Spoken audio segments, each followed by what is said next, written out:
All right, what page? Page 21. All right, chapter 2. Chapter 2, and some things I want you to think about is how Katniss doesn't understand her importance, not just to her family, but to her community. Okay, we're going to discuss that at the end of 2, so I want you to try to be looking for information about that as we read.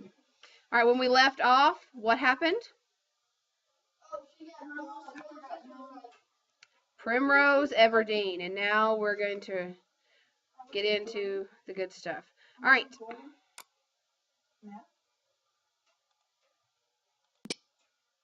Chapter 2. One time, when I was in a blind in a tree, waiting motionless for game to wander by, I dozed off and fell 10 feet to the ground, landing on my back. It was as if the impact had knocked every wisp of air from my lungs, and I lay there struggling to inhale, to exhale, to do anything. That's how I feel now, trying to remember how to breathe, unable to speak, totally stunned as the name bounces around the inside of my skull. Someone is gripping my arm, a boy from the seam, and I think maybe I started to fall and he caught me.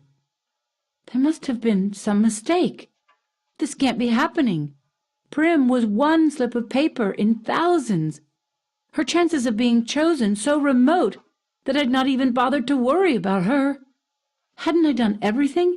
Taken the tesserae, refused to let her do the same. One slip in thousands. The odds had been entirely in her favor, but it hadn't mattered. Somewhere far away, I can hear the crowd murmuring unhappily as they always do when a 12-year-old gets chosen because no one thinks this is fair. And then I see her, the blood drained from her face, hands clenched in fists at her sides, walking with stiff small steps up toward the stage, passing me, and I see the back of her blouse has become untucked and hangs out over her skirt. It's this detail, the untucked blouse forming a ducktail, that brings me back to myself. "Prim!" The strangled cry comes out of my throat, and my muscles begin to move again. "Prim!" I don't need to shove through the crowd. The other kids make way immediately, allowing me a straight path to the stage. I reach her just as she is about to mount the steps. With one sweep of my arm, I push her behind me. "I volunteer!" I gasp. "I volunteer as tribute!" There's some confusion on the stage. District 12 hasn't had a volunteer in decades, and the protocol has become rusty.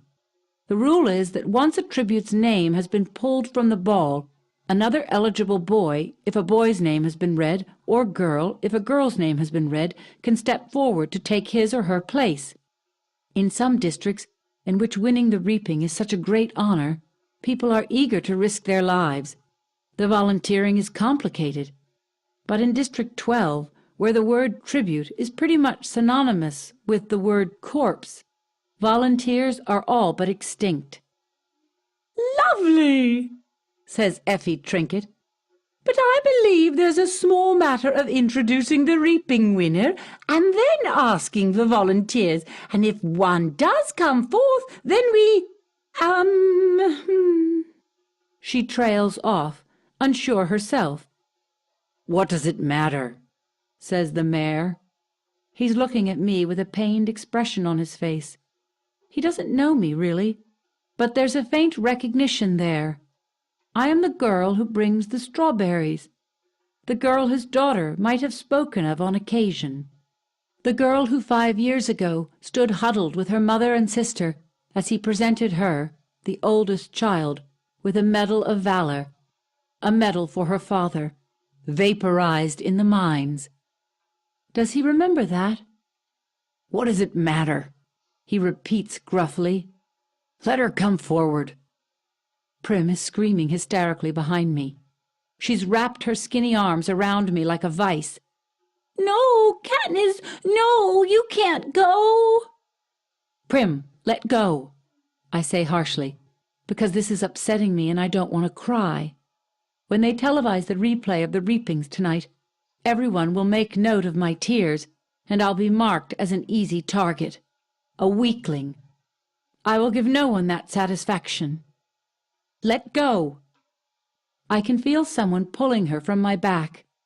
I turn and see Gale has lifted Prim off the ground, and she's thrashing in his arms. "Up you go, Catnip," he says in a voice he's fighting to keep steady, and then he carries Prim off toward my mother. I steel myself and climb the steps. "Well, bravo!" gushes Effie Trinket. "That's the spirit of the games." She's pleased to finally have a district with a little action going on in it. "What's your name?" I swallow hard. "Katniss Everdeen," I say. "I bet my buttons that was your sister. Don't want her to steal all the glory, do we? Come on, everybody, let's give a big round of applause to our newest tribute," trills Effie Trinket. To the everlasting credit of the people of District 12, not one person claps. Not even the ones holding betting slips, the ones who are usually beyond caring. Possibly because they know me from the Hob, or knew my father, or have encountered Prim, who no one can help loving. So instead of acknowledging applause, I stand there unmoving, while they take part in the boldest form of dissent they can manage, silence, which says we do not agree, we do not condone. All of this is wrong. Then something unexpected happens. At least I don't expect it, because I don't think of District 12 as a place that cares about me. But a shift has occurred since I stepped up to take Prim's place, and now it seems I have become someone precious. At first one, then another, then almost every member of the crowd touches the 3 middle fingers of their left hand to their lips and holds it out to me. It is an old and rarely used gesture of our district, occasionally seen at funerals. It means thanks, it means admiration, it means goodbye to someone you love. Now I am truly in danger of crying, but fortunately Haymitch chooses this time to come staggering across the stage to congratulate me. "Look at her! Look at this one!" he hollers, throwing an arm around my shoulders. He's surprisingly strong for such a wreck. "I like her!" His breath reeks of liquor, and it's been a long time since he's bathed. "Lots of..." He can't think of the word for a while. "Spunk," he says triumphantly. "More than you!" He releases me and starts for the front of the stage. "More than you!" he shouts, pointing directly into a camera. Is he addressing the audience, or is he so drunk he might actually be taunting the Capitol? I'll never know, because just as he's opening his mouth to continue, Haymitch plummets off the stage and knocks himself unconscious. He's disgusting, but I'm grateful.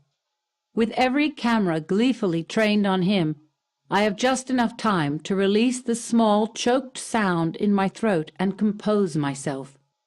I put my hands behind my back and stare into the distance. I can see the hills I climbed this morning with Gale. For a moment, I yearn for something, the idea of us leaving the district, making our way in the woods, but I know I was right about not running off, because who else would have volunteered for Prim?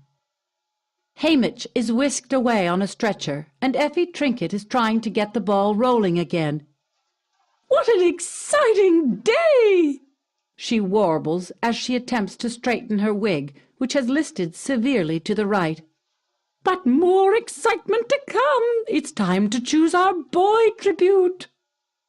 Clearly hoping to contain her tenuous hair situation, she plants one hand on her head as she crosses to the ball that contains the boys' names and grabs the first slip she encounters. She zips back to the podium, and I don't even have time to wish for Gale's safety when she's reading the name. Peeta Mellark! Peeta Mellark? Oh, no, I think. Not him. Because I recognize this name, although I have never spoken directly to its owner, Peeta Mellark. No, the odds are not in my favor today. I watch him as he makes his way toward the stage. Medium height, stocky build, ashy blonde hair that falls in waves over his forehead. The shock of the moment is registering on his face. You can see his struggle to remain emotionless. But his blue eyes show the alarm I've seen so often in prey. Yet he climbs steadily onto the stage and takes his place. Effie Trinket asks for volunteers, but no one steps forward. He has 2 older brothers I know. I've seen them in the bakery, but one is probably too old now to volunteer, and the other won't. This is standard. Family devotion only goes so far for most people on reaping day. What I did was the radical thing. The mayor begins to read the long, dull treaty of treason, as he does every year at this point. It's required. But I'm not listening to a word. Why him? I think. Then I try to convince myself it doesn't matter. Peeta Mellark and I are not friends, not even neighbors. We don't speak. Our only real interaction happened years ago. He's probably forgotten it. But I haven't, and I know I never will. It was during the worst time. My father had been killed in the mine accident 3 months earlier, in the bitterest January anyone could remember. The numbness of his loss had passed, and the pain would hit me out of nowhere, doubling me over, racking my body with sobs. "Where are you?" I would cry out in my mind. "Where have you gone?" Of course, there was never any answer.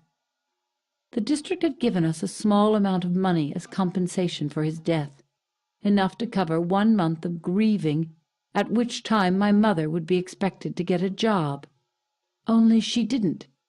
She didn't do anything but sit propped up in a chair, or more often, huddled under the blankets on her bed, eyes fixed on some point in the distance. Once in a while she'd stir, get up as if moved by some urgent purpose, only to then collapse back into stillness. No amount of pleading from Prim seemed to affect her. I was terrified. I suppose now that my mother was locked in some dark world of sadness, but at the time all I knew was that I had lost not only a father, but a mother as well. At 11 years old, with Prim just 7, I took over as head of the family. There was no choice. I bought our food at the market, and cooked it as best I could, and tried to keep Prim and myself looking presentable. Because if it had become known that my mother could no longer care for us, the district would have taken us away from her and placed us in the community home. I'd grown up seeing those home kids at school. The sadness, the marks of angry hands on their faces, the hopelessness that curled their shoulders forward. I could never let that happen to Prim. Sweet, tiny Prim, who cried when I cried before she even knew the reason, who brushed and plaited my mother's hair before we left for school, who still polished my father's shaving mirror each night because he'd hated the layer of coal dust that settled on everything in the seam. The community home would crush her like a bug, so I kept our predicament a secret. But the money ran out, and we were slowly starving to death. There's no other way to put it. I kept telling myself if I could only hold out until May, just May 8th, I would turn 12 and be able to sign up for the Tesserae and get that precious grain and oil to feed us. Only there were still several weeks to go. We could well be dead by then. Starvation's not an uncommon fate in District 12. Who hasn't seen the victims?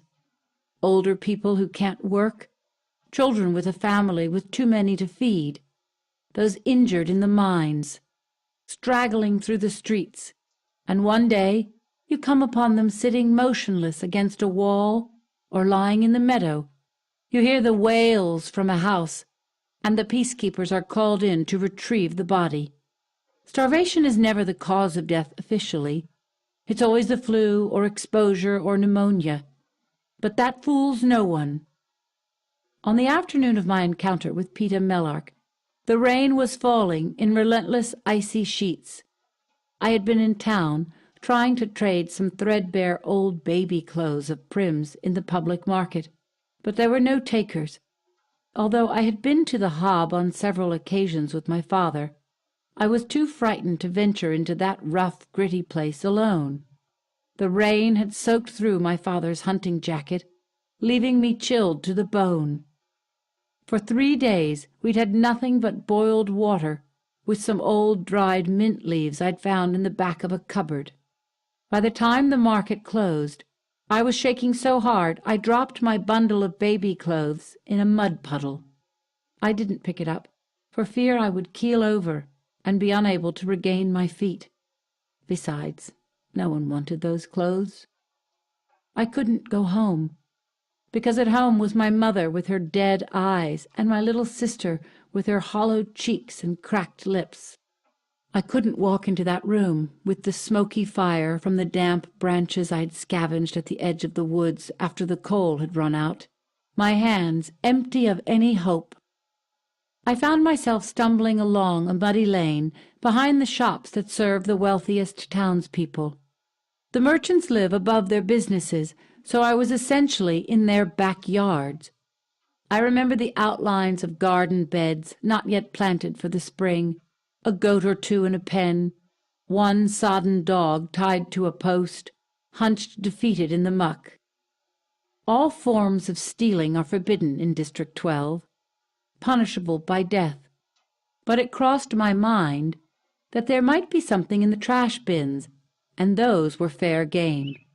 Perhaps a bone at the butcher's, or rotted vegetables at the grocer's. Something no one but my family was desperate enough to eat. Unfortunately, the bins had just been emptied. When I passed the baker's, the smell of fresh bread was so overwhelming I felt dizzy. The ovens were in the back, and a golden glow spilled out the open kitchen door. I stood mesmerized by the heat and the luscious scent until the rain interfered, running its icy fingers down my back, forcing me back to life. I lifted the lid to the baker's trash bin and found it spotlessly, heartlessly bare.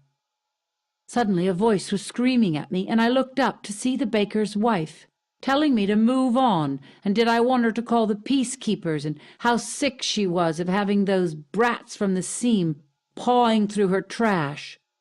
The words were ugly, and I had no defense. As I carefully replaced the lid and backed away, I noticed him, a boy with blonde hair peering out from behind his mother's back. I'd seen him at school. He was in my year, but I didn't know his name. He stuck with the town kids, so how would I? His mother went back into the bakery, grumbling, but he must have been watching me as I made my way behind the pen that held their pig and leaned against the far side of an old apple tree. The realization that I'd have nothing to take home had finally sunk in. My knees buckled, and I slid down the tree trunk to its roots. It was too much. I was too sick and weak and tired. Oh, so tired. Let them call the peacekeepers and take us to the community home, I thought. Or better yet, let me die right here in the rain. There was a clatter in the bakery, and I heard the woman screaming again and the sound of a blow, and I vaguely wondered what was going on. Feet sloshed toward me through the mud, and I thought, it's her. She's coming to drive me away with a stick. But it wasn't her. It was the boy. In his arms he carried 2 large loaves of bread that must have fallen into the fire because the crusts were scorched black. His mother was yelling, "Feed it to the pig, you stupid creature! Why not? No one decent will buy burned bread." He began to tear off chunks from the burned parts and tossed them into the trough, and the front bakery bell rung, and the mother disappeared to help a customer.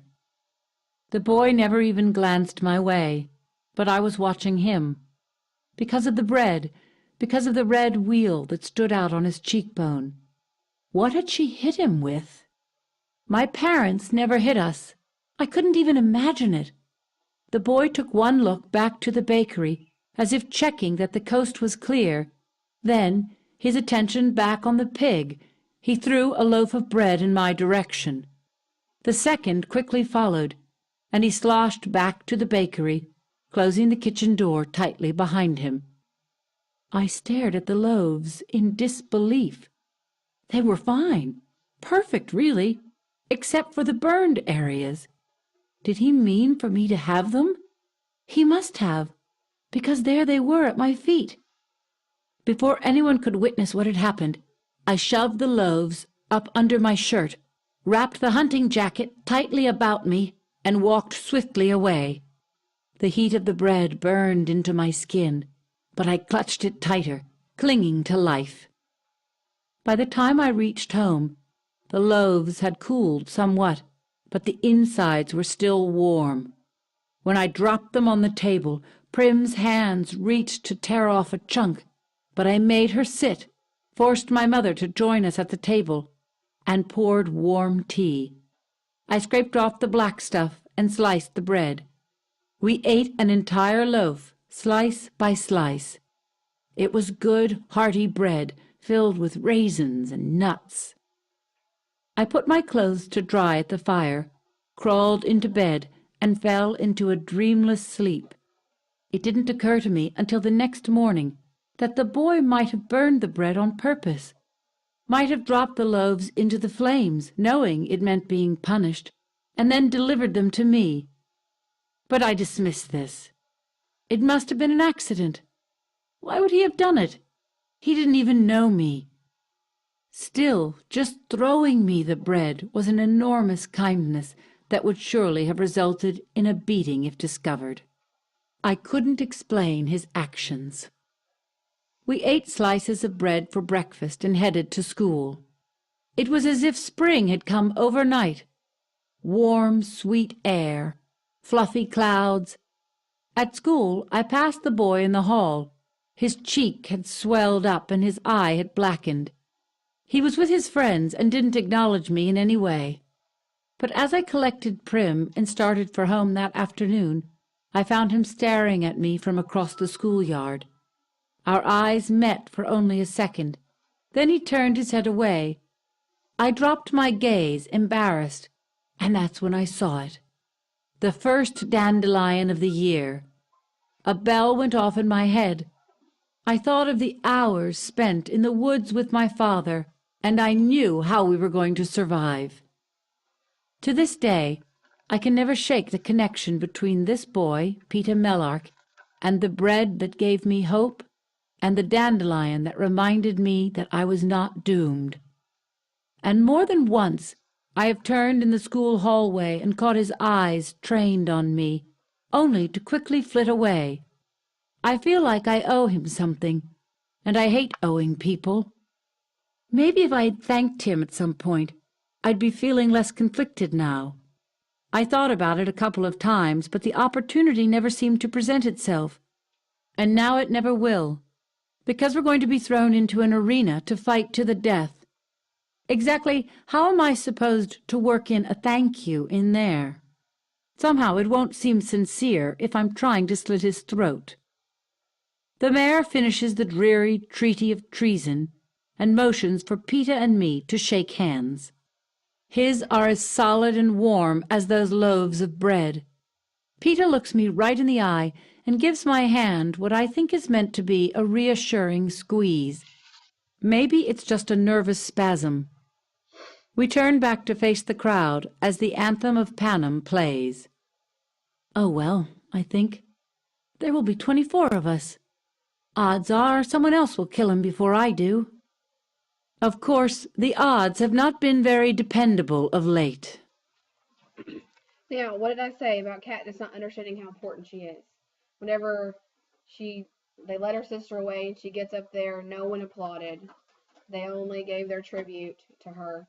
And then, she said, oh, they know because of my father. They know who I am, and they respect me because of my sister. And, they tolerate me, but they love her, all of these things. But when she became the provider for her family and eventually went off into the woods and began hunting game and, gathering berries, that being that hunter and gatherer, what does she do with it each day when she comes back? Yeah, she sells it all. So she doesn't just provide for her family. Who does she provide for? She provides for almost everyone in the district, because the things that she brings back in turn make other people buy them so that they can sell and buy. So she is really helping the economy along in her district, and they know how important she is, even if she doesn't realize it. So she is definitely that provider, not just for her sister, but for the entire district, and everyone knows her, and everyone is realizing that, this person who has helped us so much is about to be gone, and they want her to survive in the games. All right, chapter 3. Chapter 3. The moment the anthem ends, we are taken 34. into custody. I don't mean we're handcuffed or anything, but a group of peacekeepers marches us through the front door of the Justice Building. Maybe tributes have tried to escape in the past. I've never seen that happen, though. Once inside, I'm conducted to a room and left alone. It's the richest place I've ever been in, with thick, deep carpets and a velvet couch and chairs. I know velvet because my mother has a dress with a collar made of the stuff. When I sit on the couch, I can't help running my fingers over the fabric repeatedly.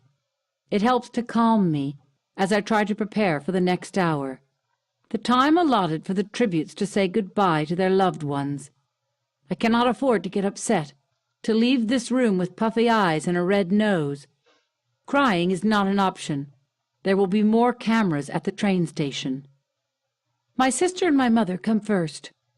I reach out to Prim, and she climbs on my lap, her arms around my neck, head on my shoulder, just like she did when she was a toddler. My mother sits beside me and wraps her arms around us. For a few minutes we say nothing. Then I start telling them all the things they must remember to do, now that I will not be there to do it for them. Prim is not to take any tesserae. They can get by, if they're careful, on selling Prim's goat milk and cheese and the small apothecary business my mother now runs for the people in the seam. Gale will get her the herbs she doesn't grow herself, but she must be very careful to describe them, because he's not as familiar with them as I am. He'll also bring them game. He and I made a pact about this a year or so ago, and will probably not ask for compensation, but they should thank him with some kind of trade, like milk or medicine. I don't bother suggesting Prim learn to hunt. I tried to teach her a couple of times, and it was disastrous. The woods terrified her, and whenever I shot something, she'd get teary and talk about how we might be able to heal it if we got it home soon enough. But she makes out well with her goat, so I concentrate on that. When I'm done with instructions about fuel and trading and staying in school, I turn to my mother and grip her arm, hard. Listen to me. Are you listening to me? She nods, alarmed by my intensity. She must know what's coming. You can't leave again, I say. My mother's eyes find the floor. I know, I won't. I couldn't help what... Well, you have to help it this time. You can't clock out and leave Prim on her own. There's no me now to keep you both alive. It doesn't matter what happens. Whatever you see on the screen, you have to promise me you'll fight through it. My voice has risen to a shout. In it is all the anger, all the fear I felt at her abandonment. She pulls her arm from my grasp, moved to anger herself now. I was ill. I could have treated myself if I'd had the medicine I have now. That part about her being ill might be true. I've seen her bring back people suffering from immobilizing sadness since. Perhaps it is a sickness, but it's one we can't afford. Then take it and take care of her. I say. "I'll be all right, Katniss," says Prim, clasping my face in her hands. "But you have to take care, too. You're so fast and brave. Maybe you can win." I can't win. Prim must know that in her heart. The competition will be far beyond my abilities. Kids from wealthier districts, where winning is a huge honor, who've been trained their whole lives for this. Boys who are 2 to 3 times my size. Girls who know 20 different ways to kill you with a knife. Oh, there'll be people like me, too. People to weed out before the real fun begins. Now again, she's not realizing how important and how good she already is. What is she? What does she do every single day when she leaves her house? Yes, she's a hunter, which means she already has the skills to do what it takes to do in the games. Exactly. So she's counting herself out before she even can get started when she doesn't realize she's a hunter too. I say, because I can hardly tell my mother to carry on if I've already given up myself. Besides, it isn't in my nature to go down without a fight, even when things seem insurmountable.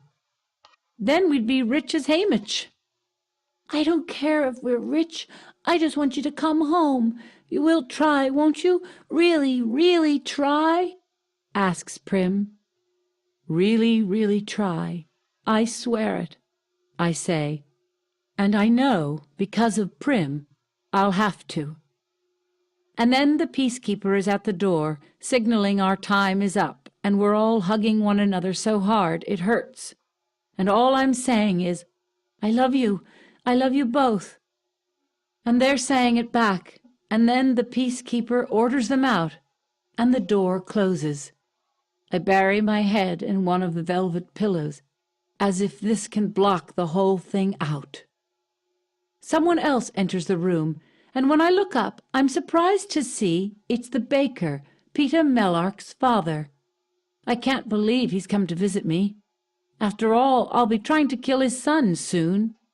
But we do know each other a bit, and he knows Prim even better. When she sells her goat cheeses at the hob, she puts 2 of them aside for him, and he gives her a generous amount of bread in return. We always wait to trade with him when his witch of a wife isn't around, because he's so much nicer. I feel certain he would never have hit his son the way she did over the burned bread. But why has he come to see me? The baker sits awkwardly on the edge of one of the plush chairs. He's a big, broad-shouldered man, with burn scars from years at the ovens. He must have just said goodbye to his son. He pulls a white paper package from his jacket pocket and holds it out to me. I open it and find cookies. These are a luxury we can never afford. "Thank you," I say. The baker's not a very talkative man, in the best of times, and today he has no words at all. "I had some of your bread this morning. My friend Gale gave you a squirrel for it." He nods, as if remembering the squirrel. "Not your best trade," I say. He shrugs, as if it couldn't possibly matter. Then I can't think of anything else, so we sit in silence until a peacemaker summons him. He rises and coughs to clear his throat. "I'll keep an eye on the little girl. Make sure she's eating." I feel some of the pressure in my chest lighten at his words. People deal with me, but they are genuinely fond of Prim. Maybe there will be enough fondness to keep her alive. My next guest is also unexpected. Madge walks straight to me. She is not weepy or evasive. Instead, there's an urgency about her tone that surprises me. "They let you wear one thing from your district in the arena. One thing to remind you of home. Will you wear this?" She holds out the circular gold pin that was on her dress earlier. I hadn't paid much attention to it before, but now I see it's a small bird in flight. "Your pin," I say. Wearing a token from my district is about the last thing on my mind. "Here, I'll put it on your dress, all right?" Madge doesn't wait for an answer. She just leans in and fixes the bird to my dress. "Promise you'll wear it into the arena, Katniss?" she asks. "Promise." "Yes," I say. Cookies. A pin. I'm getting all kinds of gifts today. Madge gives me one more. A kiss on the cheek. Then she's gone, and I'm left thinking that maybe Madge really has been my friend all along. Finally, Gale is here, and maybe there is nothing romantic between us, but when he opens his arms, I don't hesitate to go into them. His body is familiar to me, the way it moves, the smell of wood smoke. Even the sound of his heart beating, I know from quiet moments on a hunt. But this is the first time I really feel it, lean and hard-muscled against my own. "Listen," he says, "getting a knife should be pretty easy, but you've got to get your hands on a bow. That's your best chance." "They don't always have bows," I say, thinking of the year there were only horrible spiked maces that the tributes had to bludgeon one another to death with. "Then make one," says Gale. "Even a weak bow is better than no bow at all." I have tried copying my father's bows with poor results. It's not that easy. Even he had to scrap his own work sometimes. "I don't even know if they'll be wood," I say. Another year, they tossed everybody into a landscape of nothing but boulders and sand and scruffy bushes. I particularly hated that year. Many contestants were bitten by venomous snakes or went insane from thirst. "There's almost always some wood," Gale says. "Since that year half of them died of cold. Not much entertainment in that." It's true. We spent one Hunger Games watching the players freeze to death at night. You could hardly see them because they were just huddled in balls and had no wood for fires or torches or anything. It was considered very anticlimactic in the capital, all those quiet, bloodless deaths. Since then, there's usually been wood to make fires. "Yes, there's usually some," I say. "Katniss, it's just hunting. You're the best hunter I know," says Gale. "It's not just hunting. They're armed. They think," I say. "So do you. And you've had more practice, real practice," he says. "You know how to kill." "Not people," I say. "How different can it be, really?" says Gale grimly. The awful thing is that if I can forget they're people, it will be no different at all. The peacekeepers are back too soon, and Gale asks for more time, but they're taking him away, and I start to panic. "Don't let them starve," I cry out, clinging to his hand. "I won't. You know I won't. Katniss, remember he says, and they Anything he was yank gonna us say? apart and slam the door. I love And you. I'll I never think so know too. what it was he wanted me to remember. It's a short ride from the Justice Building to the train station. I've never been in a car before, rarely even ridden in wagons. In the seam, we travel on foot. I've been right not to cry. The station is swarming with reporters with their insect-like cameras trained directly on my face. But I've had a lot of practice at wiping my face clean of emotions, and I do this now. I catch a glimpse of myself on the television screen on the wall that's airing my arrival live, and feel gratified that I appear almost bored. Peeta Mellark, on the other hand, has obviously been crying, and interestingly enough, does not seem to be trying to cover it up.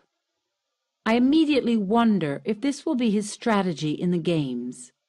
To appear weak and frightened, to reassure the other tributes that he is no competition at all, and then come out fighting. This worked very well for a girl, Joanna Mason, from District 7 a few years back.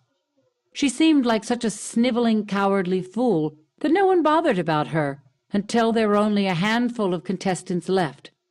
It turned out she could kill viciously. Pretty clever, the way she played it. But this seems an odd strategy for Peeta Mellark, because he's a baker's son.